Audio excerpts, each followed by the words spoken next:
தமிழர்கள் அத்தனை பேருக்கும் வணக்கம். நாம் தமிழர் கட்சியின் உள்கட்டமைப்பை வலுப்படுத்துவதற்கும் 2024 நாம் தமிழர் கட்சி சார்பாக போட்டியிடும் வேட்பாளர்களை தேர்வு செய்வது குறித்தும் கட்சியினரிடம் கலந்தாய்வு மேற்கொள்வதற்காக தென் மாவட்டங்களில் அண்ணன் சீமான் அவர்கள் சுற்றுப்பயணத்தை மேற்கொண்டுள்ளார். இச்சுற்றுப்பயணங்களில் காலையில் கட்சியினரை சந்திக்கும் அண்ணன் சீமான் அவர்கள் மாலையில் பொதுக்கூட்டம் மூலமாக மக்களை சந்தித்து அவர்களை அரசியல்படுத்தி வந்தார். மாலையில் நடைபெறும் பொதுக்கூட்டங்களில் அண்ணன் சீமான் அவர்களின் பேச்சை கேட்பதற்காக மக்களும் இளைஞர்களும் பேரெழுச்சியாக திரண்டிருந்தனர்.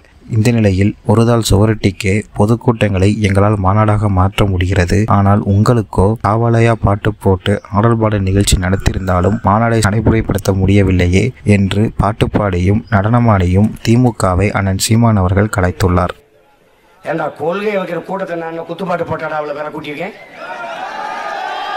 நீ மாநாட்டில் காவாலியா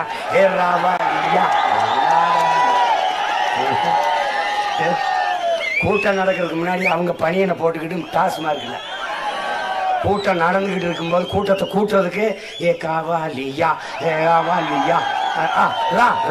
அப்படின்னா வா வா வான்னு அவன் போ போ போ அப்படின்னு போயிட்டு இருக்கான்.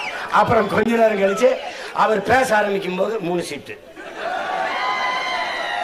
கதை மது மாது சூது இது 3 ஒழிக்கிறோம்ல அவங்க வந்தாங்க. சீமானும் அவன் தம்பிகளும் செஞ்சது ஒன்றுமில்லை.